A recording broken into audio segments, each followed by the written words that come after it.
नाशिक ग्रामीण पोलीस हद्दीत अवैधरित्या चालविण्यात येणारे विविध कॉल सेंटरची माहिती काढून त्यांच्यावर कारवाई करण्याबाबत सूचना नाशिक ग्रामीण जिल्ह्याचे पोलीस अधीक्षक बाळासाहेब पाटील, अपर पोलीस अधीक्षक आदित्य मिरखेलकर यांच्याकडून देण्यात आल्या होत्या। त्या अनुषंगाने इगतपुरी पोलीस ठाण्याचे पोलीस निरीक्षक सारिका अहिरराव यांना व त्यांच्या पथकाला मिळालेल्या गोपनीय माहितीनुसार दिनांक 15 सप्टेंबर 2025 रोजी सायंकाळी मीनाताई ठाकरे संकुल इगतपुरी येथे अवैधरित्या चालणाऱ्या कॉल सेंटरवर छापा टाकण्यात आला। सदर ठिकाणी क्रेडिट कार्डद्वारे दिले गेलेले लोन, गृहकर्ज व संबंधित कर्जाची रिकव्हरी करण्याकरिता कर्ज खातेदार आणि त्यांचे नातेवाईक, मित्र, शेजारी यांना बँकेकडील बनावट ओळख धारण करून बेकायदेशीरपणे धमकीचे कॉल करून त्यांच्याकडून कर्ज वसुलीचा प्रयत्न केला जात असल्याची खात्री पटली। म्हणून इगतपुरी पोलीस स्टेशन येथे गुन्हा दाखल करण्यात आला आहे। अवैध कॉल सेंटर चालवणारे नरेंद्र शशिकांत भोंडवे, इगतपुरी, जिल्हा नाशिक, पारस संजय भिसे, घाटकोपर, मुंबई यांना अटक करण्यात आली असून दिनांक 19/2/2025 रोजी पोलीस कस्टडी रिमांड देण्यात आली आहे। या कारवाईत 24,32,000 रुपये किमतीचा कॉम्प्युटर, लॅपटॉप, विविध कंपन्यांचे मोबाईल फोन व सिम कार्ड असा मुद्देमाल जप्त करण्यात आला आहे। या ठिकाणी 40 ते 50 कर्मचारी काम करत असल्याचे तसेच सदर कर्मचारी अवैधरित्या कर्ज खातेदारांचा वैयक्तिक डाटा संकलित करत असल्याचे दिसून आलेले आहे। या कॉल सेंटरला स्थानिक नगर प्रशासनाचा वैध परवाना नसल्याचे तसेच निदर्शनास आले आहे। या कॉल सेंटरवर RBL, HDB finance, Grow finance यांचे कर्ज वसुलीकरिता काम करत असल्याचे दिसून आले आहे। या गुन्ह्याचा तपास Nagesh Mohite cyber police station हे करीत आहेत।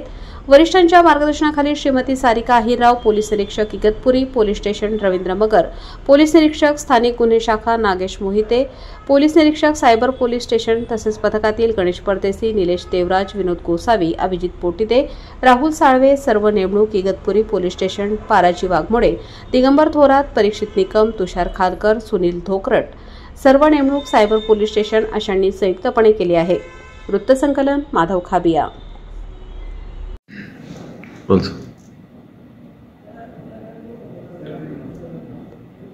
Yes sir. इगतपुरी पोलीस स्टेशनच्या हद्दीमध्ये मीनाताई ठाकरे संकुल या ठिकाणी कॉल सेंटर सुरू आहे याबाबतची माहिती मिळाल्यानंतर त्या ठिकाणी प्रभारी अधिकारी इगतपुरी यांनी व सायबर सेलचे अधिकारी यांनी संयुक्तपणे छापा टाकल्यानंतर त्या ठिकाणी साधारणतः 40 ते 50 लोक लॅपटॉप आणि कॉम्प्युटरच्या समोर बसलेले निदर्शनास आले। त्यांच्याकडे ह्या लीगल परमिशन्स आणि काय काय आहेत याबाबतची माहिती घेतली। त्याच्यानुसार त्यांच्याकडे शॉप ॲक्ट आणि इतर सर्व ज्या परवानगीची आवश्यकता असते त्या नव्हत्या।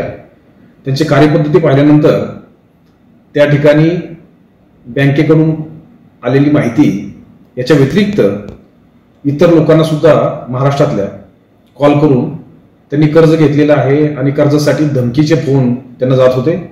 तशा स्वरूपाच्या तक्रारी त्या फोनवरून ज्यांना त्यांना कॉल गेलेले आहेत त्या लोकांकडून सुद्धा प्राप्त झाल्या आणि हे ज्यांनी कर्ज घेतलेलं आहे त्याच्या व्यतिरिक्त भरपूर लोकांना फोन करून धमकी देऊन त्यांच्याकडून पैसे वसूल करण्यासाठी दबाव आणत होते। हा सर्व प्रकार सातत्याने गेल्या काही वर्षापासून त्या ठिकाणी सुरू होता। याबाबत इगतपुरी पोलीस स्टेशन या ठिकाणी गुन्हा दाखल करण्यात आलेला आहे आणि त्यामध्ये 2 व्यक्तींना अटक करण्यात आलेली आहे। जे चालक होते त्या दोघांनाही अटक केलेली आहे। माननीय न्यायालयाच्या समोर त्यांना घेऊन गेल्यानंतर 19 तारखेपर्यंत त्यांना PCR मिळालेला आहे। ठिकाणावरून साधारणतः 24,32,000चा मुद्देमाल हा जप्त करण्यात आलेला आहे आणि याच्यामध्ये किती व्यक्तींना कॉल गेले होते, कर्जदारा व्यतिरिक्त गेले होते का, त्या बँकेकडून खरोखर यांना ऑथोरायझेशन दिलेलं होतं का, या सर्व बाबतीमध्ये तपास सध्या सायबर सेलकडे सुरू आहे। सर, याच्यामध्ये जे काम करणारे होते त्यांना मी आरोपी करणारे आपण त्यांना माहिती होती ना या सगळ्या बाबतीत आणि जे बँकेकडून त्यांना डेटा कोणी दिला त्या संदर्भात काही समोर आलाय? याच्यामध्ये जे कॉल करत होते त्यांना मालकाने ज्या पद्धतीने नंबर उपलब्ध करून दिले होते त्याप्रमाणे ते सांगत होते। त्यांना तसं ट्रेनिंग दिलं गेलं होतं। त्यामुळे त्यांना कामाला लावणाऱ्या लोकांना, त्यांना नोकरीसाठी ठेवणाऱ्या लोकांना हे खऱ्या अर्थाने त्यातले आरोपी आहेत। त्या दृष्टिकोनातून सर्व शोध तपास सुरू आहे। तर बँकेचं कोणी इन्व्हॉल्व आहे का त्याच्यामध्ये? बँकेकडून डेटा कसा आला यांच्याकडे? आतापर्यंत बँकेचे कोणी अधिकृत समोर येत नाहीत। वारंवार त्यांना सूचना दिल्यानंतर सुद्धा बँकेचे कुठलेही अधिकारी समोर आलेले नाहीयेत। तपासामध्ये त्यांना या तपासाच्या दरम्यान त्यांना समोर बोलवलं जाईल आणि सत्य परिस्थितीची शहानिशा केली जाईल।